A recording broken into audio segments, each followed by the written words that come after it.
Oh, Good yeah. evening, and welcome to another edition of Speaker Circle. So happy to have everyone.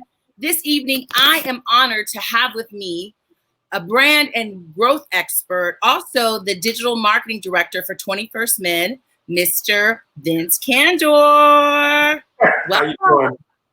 Welcome, my friend. How are you? I am doing well. How about yourself?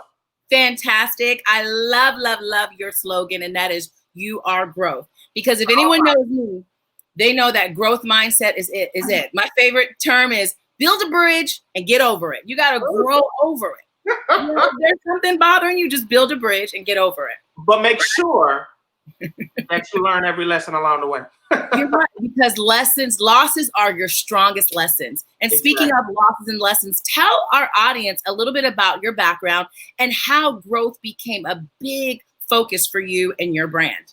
Well, thank you. I appreciate it. For having me here, first off, Leesa, I do appreciate the fact that I'm able to just talk to you, not only your audience, but also mine, and just people in general in regards to growth. So I've been in foster care.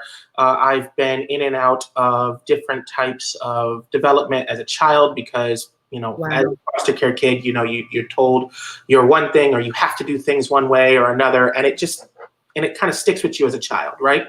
So one of the biggest things for me was kind of like, I'm gonna go my own way.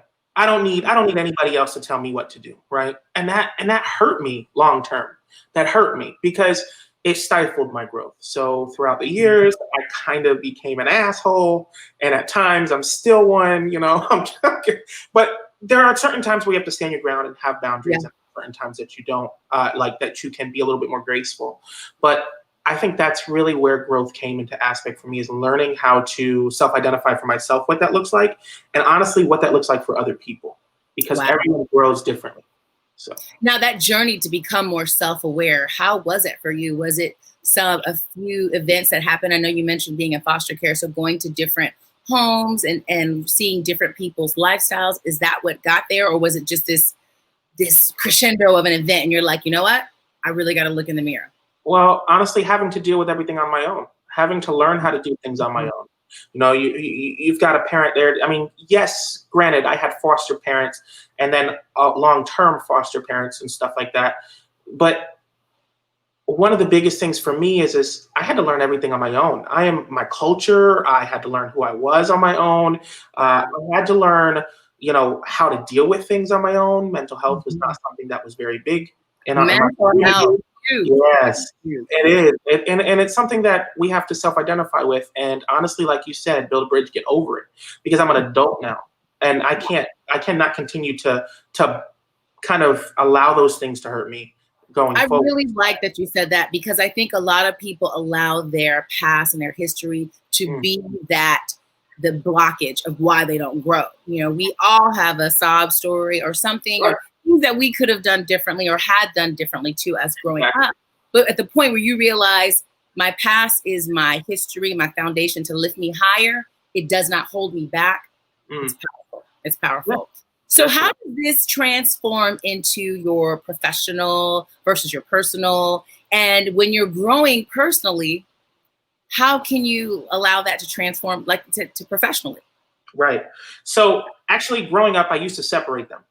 You know, I used to separate business and personal. I used to think I got to put business over here. I got to put personal over here. And it actually hurt relationships. It hurt, you know, it hurt my growth in the aspect of how I deal with people. And you're right. Your trauma may not be your fault, but your healing is your responsibility. You are so right. And I think that the biggest thing for that is the fact that whether or not that responsibility was given to us, you know, by our choices or by someone else, responsibility isn't always something that we have put on ourselves, but we do have to realize it and we do have to take it off of ourselves. Like, as far as we have to fix a problem, we have to grow and we have to move past it. So I appreciate that comment. But as far as growing in my life, separating personal and business really kind of detrimented my relationships. It detrimented the people that I came into contact with, because I would say, okay, these are the people I work with. So these people get treated this way. These are the people in my personal life. These people get treated that way. These are the people who, they're at church. They get treated this way. Why? Why did I do that? Well, because society teaches us that keep your business business and your personal personal. But what if I were to tell you that that actually is very unhealthy? Oh, that's So interesting because I think too a generational thing. I know that you're a slightly younger than I am, but the generation that I grew up in, people still, that's the thing. You have to give people have to earn the right to get to know you, is right. what I've always been coached, and not to be too transparent and don't let everyone know who you are. So why do you say having that barrier broken is detrimental? Uh, well, not having that barrier broken is detrimental, really. Oh, You need to have a level of personal attributes and personal connection with people in order to really kind of grow anything. So, and now I'm not saying that you don't have a level of wisdom in your decisions, how you connect, where you connect, what you allow yourself to be a part of. Those are boundaries, and we should have them at all times. But one of the biggest things that we tend to do is we tend to separate people and how they come into our lives and how they operate in our lives, in that business is business and personal. But in with all due respect, us saying business is really us being okay with being a butthole to people, or treating people with less kindness, because at the end of the day, money trumps in business, as opposed to our personal life. that's powerful. I never looked at it like that, because people do justify having more of a hardcore communication style and a hardcore personality, because they're like, this is business. And I think even more for women, sometimes we have to mask that too. You don't want people Right. in corporate America, especially, to think that you're weak. I know I had a lot of struggles with that in my career, where people thought I was too soft and I didn't have a backbone, because I was always so friendly and Right. nice. But And that's where you put those boundaries in your personal life, and then they will spread into your business life. Now, speaking of boundaries and things, I mean, how do you identify you need to grow? Like, what are some, Hmm. telltale points that, okay, this is happening? Is it like feedback indicators? If people keep Right. telling you the same thing, what are Right. some of those things? So usual telltale signs that you need to grow or are usually 2 to 3 people. They may not know each other. They may be in different areas of your life. One may be closer, one may not. Have told you the same thing about something in your life that you need to change, whether that be your attitude, your immaturity level in a certain area of your life, to how you talk to communicate to people. If more than one person is telling you that, odds are it's not someone's opinion at that point. It's a fact. And we need Wow. Let's let let's let that marinate, because people are quick to say, "Oh, this is how you feel. That's on you," and they don't want to own that. They don't want to own that.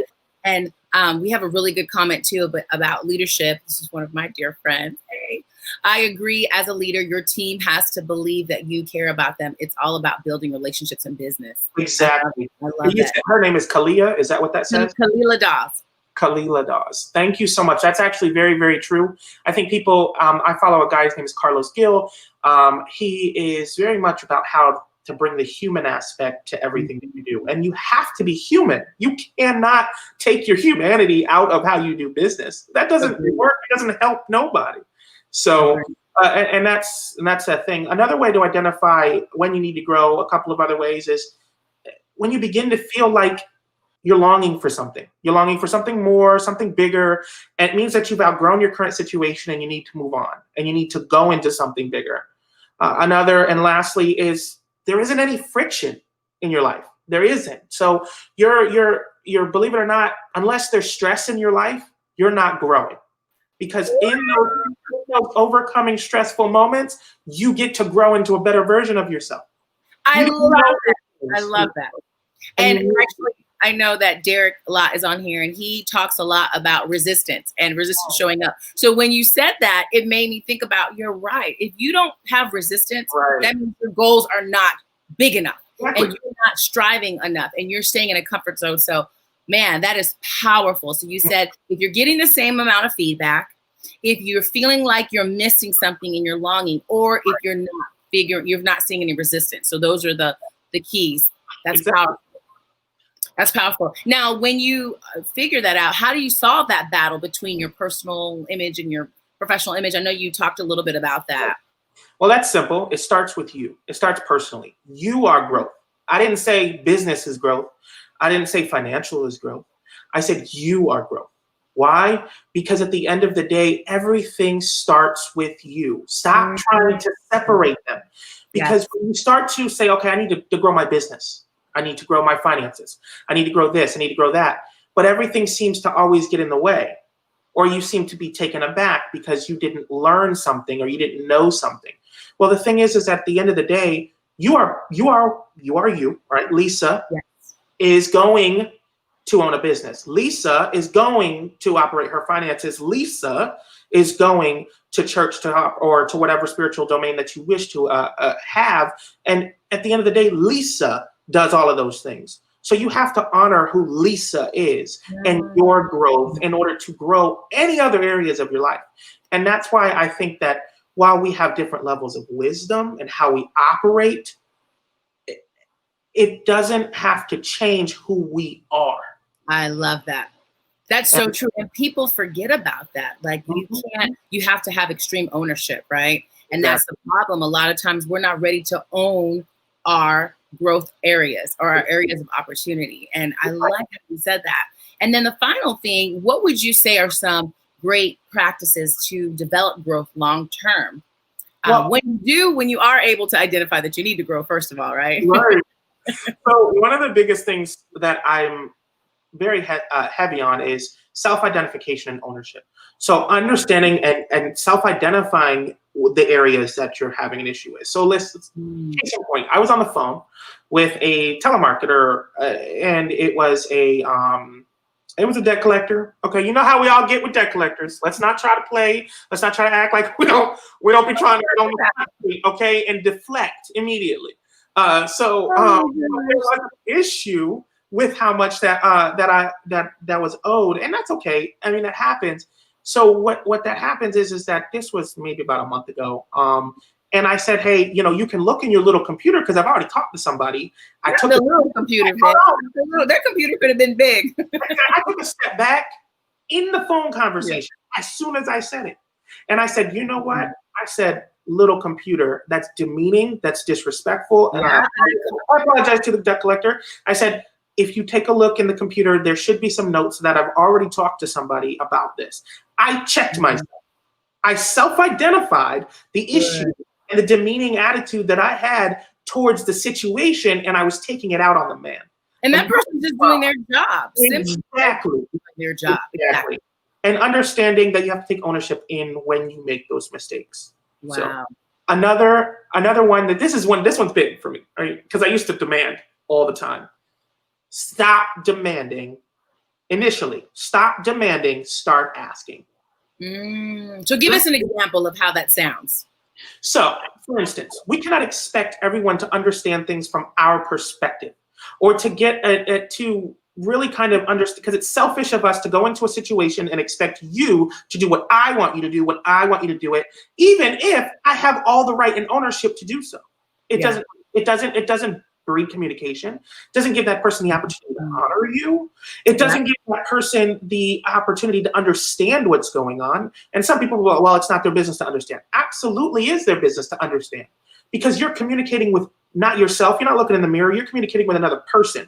So again, you need to be people first. So with that being said, of course, ask. Now, we have those people who you can ask every single day of the week, and they continue to do whatever the heck they want to do. Then you come in with, okay, I've already asked you not to do this. I've already asked you to respect me.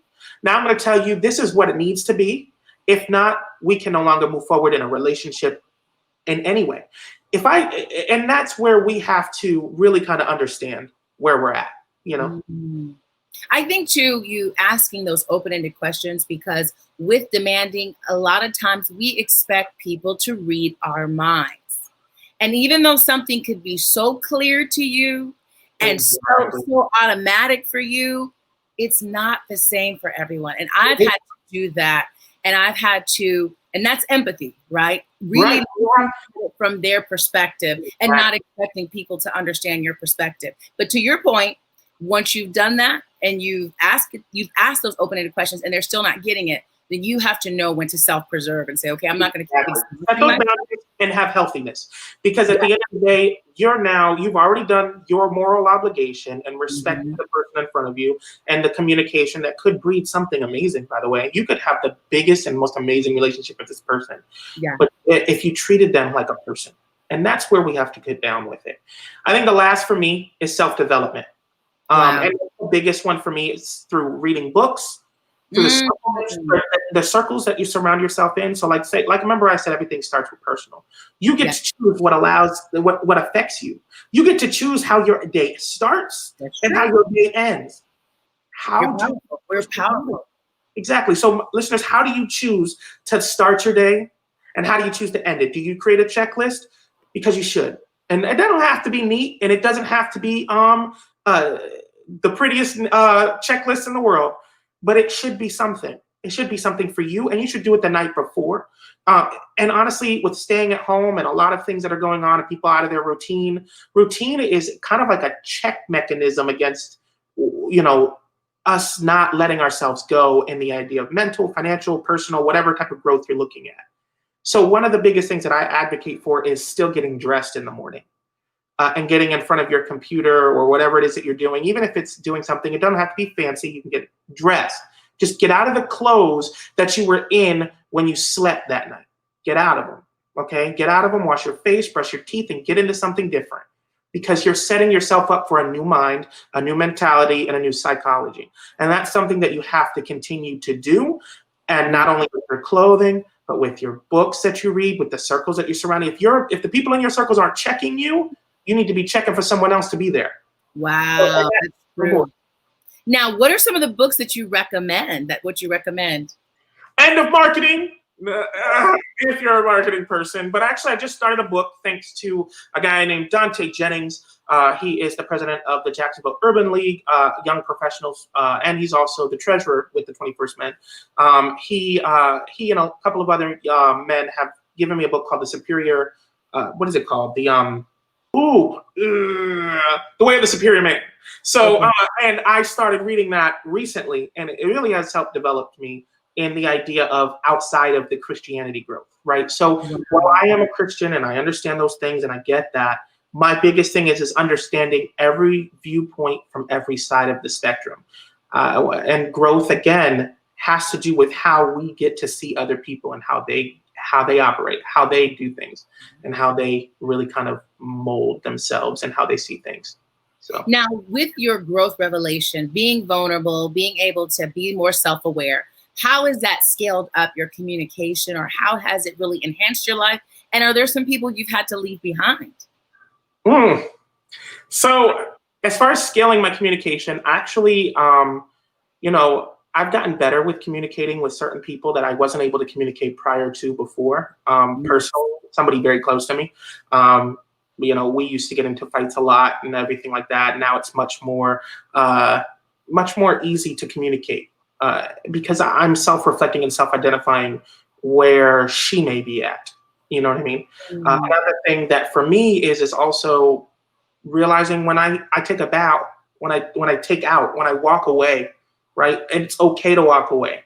And the thing is it's that you have to be right. Some people are so obsessed with wanting to be it right. Is. And and a lot of times manipulation steeps its way into the situation where you're like, oh well, you don't want to communicate no more. Communications, but no, I've already tried. Things aren't seeming to connect.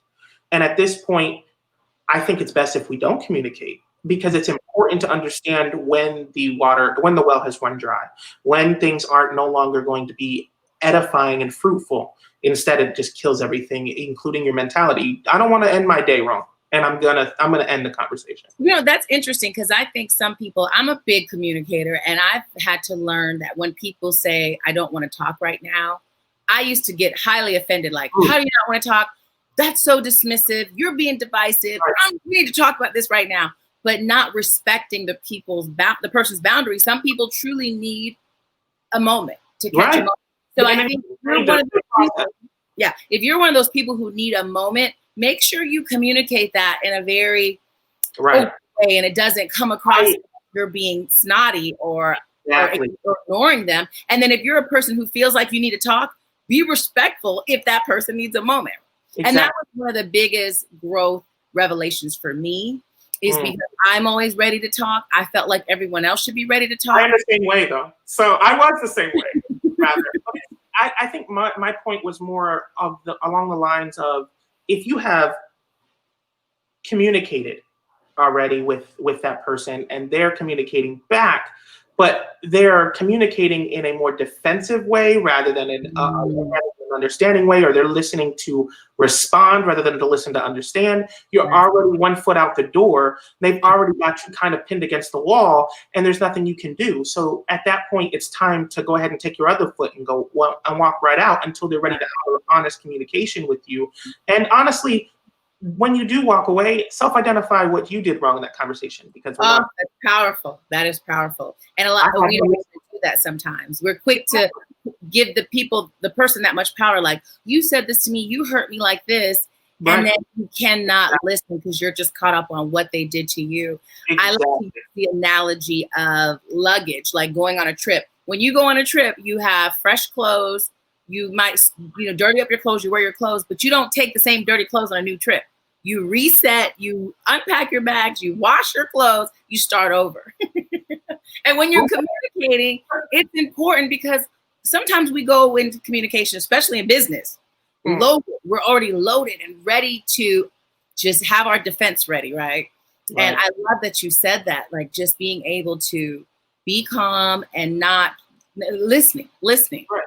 Because you got to realize there's two people in the conversation. Every time you communicate with someone, every time you walk into a room, your first mentality is, how can I add value to me, or how can you add value to them? And when you walk into a room, it really should be, how can you add value to them?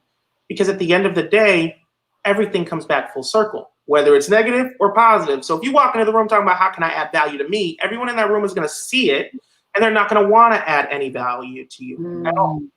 So. Absolutely. Oh my gosh, the comments have been amazing. Thank you, Sora Kelly, and thank you everyone who's commented. As we get ready to wrap up, if you have any last minute questions you want to ask Vince, because you've just been phenomenal, please drop those in the comments. And follow Vince, as well as 21st Men, which is one of the brands that he works with and he's very involved with. But Vince is on Facebook, Twitter, Instagram. Tell us a little bit about 21st Men and the communication, because I think it's really prominent how you do that from a male's perspective, and how you all redefine masculinity. I think it's pretty powerful. Right. So before we get into that, I follow me on It's Vince Candor. I appreciate it. I deal with development and branding, but the 21st Men particularly is a kind of a conglomerate of men, right? So we have different divisions. They started out rather small with just an online talk show talking about social issues that affect primarily men of color, to really kind of broaden that communication and understanding amongst the table, right? So reaching across the table with those who are not of color and saying, hey, this is what we go through, and this is what we go through, and we have an open, honest communication. That also means ripping Band-Aids off that no one wants to really kind of address those hurts, those wounds, those issues. And then it grew into a nonprofit. So one of the biggest things now is that I'm over the media division, while we have a professionals division, a community division on campus and in the classroom, where we teach life skills throughout the life of a man, all the way into their professional life. We don't forget about them when they become professionals. And then we do networking, mentorship groups, stuff like that. Instagram, we've already launched the professionals that on campus and in the community pages on Instagram, and we'll be launching our Facebook groups. So if you want to grow your network, and again, the 21st Men media is very focused on men and in the issues that affect men, but 21st Men professionals, 21st Men in the community, those two brands right there, particularly the community, is open to everybody. So know that while everything is led from a male perspective, it's open to everyone, and everyone has that. Now, let me tell you something. The board of directors is equally female as it is male. And that is why we did that on purpose. So that way we had a balance and understanding. Well, at the end of the day, men are balanced by women, in every aspect, and we need that balance in order to have communication. And so that's why we did what we did. And the professionals, the community on campus and in the classroom were born, and the community division is both male and female driven. So I love that, because I think another huge foundation for growth is mentorship. Mentorship, being around, we talked about your network and your like-minded individuals. When you have strong mentorships, even if you have great people in your family, having an outside perspective sometimes adds that extra finesse you need to really grow. So I love that. Well, as we get ready to wrap up, what final comments do you have to share with all of our audience and our listeners? This has been so enriching, and I have just been, I'm so excited about learning more about your growth brand and how you're helping everyone grow. And what are some final comments that you have for everyone? Well, I am, as far as the growth for the 21st Man or for myself? Just for yourself in general. Like, I know you've given a lot of gems. Like, if anybody is not a gem collector, you have plenty tonight, right? All right. So for me, I want to be vulnerable, right? I want to tell what I'm working on as what is hindering me right now. And that's something for me is really kind of communicating in a way that's not controlling a situation. I am very much, what they call a choleric or a type 8. And I tend to come in and I see issues and I want to just go in and fix them, right? Not just, let me fix all these things. And I'm working currently heavily on making sure that I hear and I listen to other people's needs and wants. I also actually make people take the Enneagram test. I said make. See what I'm talking about? I ask, rather, people to take the Enneagram. You're so self-aware. I see you keep catching yourself. Because I want to know how they receive information, how they receive criticism, how they receive gifts, how they receive love. That's a whole nother topic. And I know Kayla's on the line. And I know. And she introduced it to me, though. So Kayla, we both know Kayla. Kayla introduced it to me, and she's all about that. And then me. And I'm a number 2, believe it or not. I'm a helper. That's my strongest thing, is helper. I know a lot of people think I'm a number 7. Is it 7? That's the outgoing person. I am outgoing, but I'm more of a helper. So number 2. Let me take this and fix this and then throw it back at you and give it to you all fixed and pretty. Don't mess it up. What number are you? I'm an 8. Okay. I'm an 8. Look at Kayla. It's just Enneagram, folks. It honestly, yeah.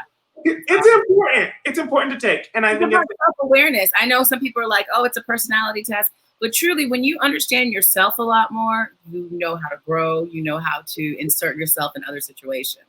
Because of my 8 tendencies, I don't necessarily put other people's growth ahead of my own.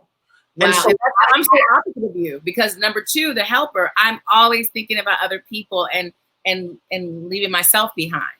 Well, my nature is to do that. And like what I just said. And so I ask people to take it so I can, and I save it in my phone and I save it under their contact. And I'm able to say, hey, this person is a type this, or this person receives this way. And I'm able to see it as I'm communicating with them. I can talk to them in the way that I know that they want to be talked to, that they want to be.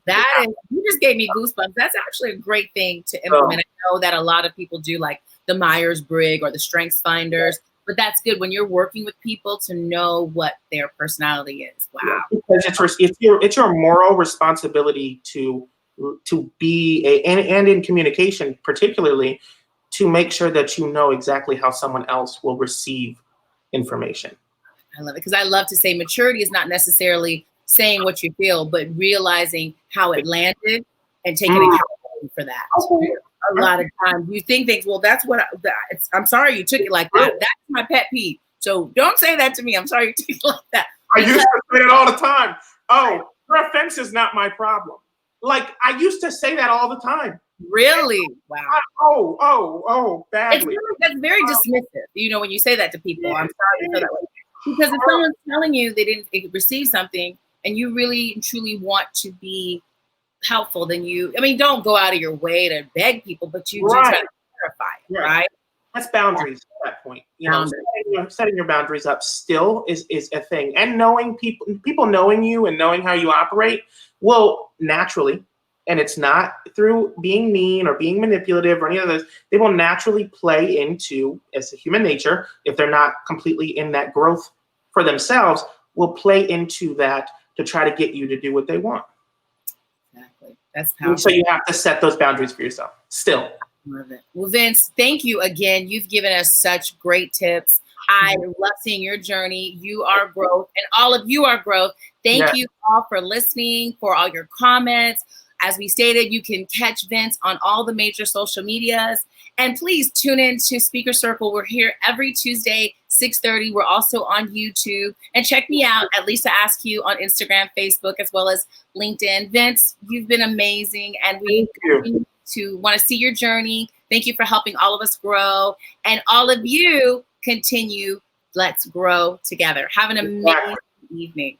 You as well. And when life gives you lemons, stop making lemonade.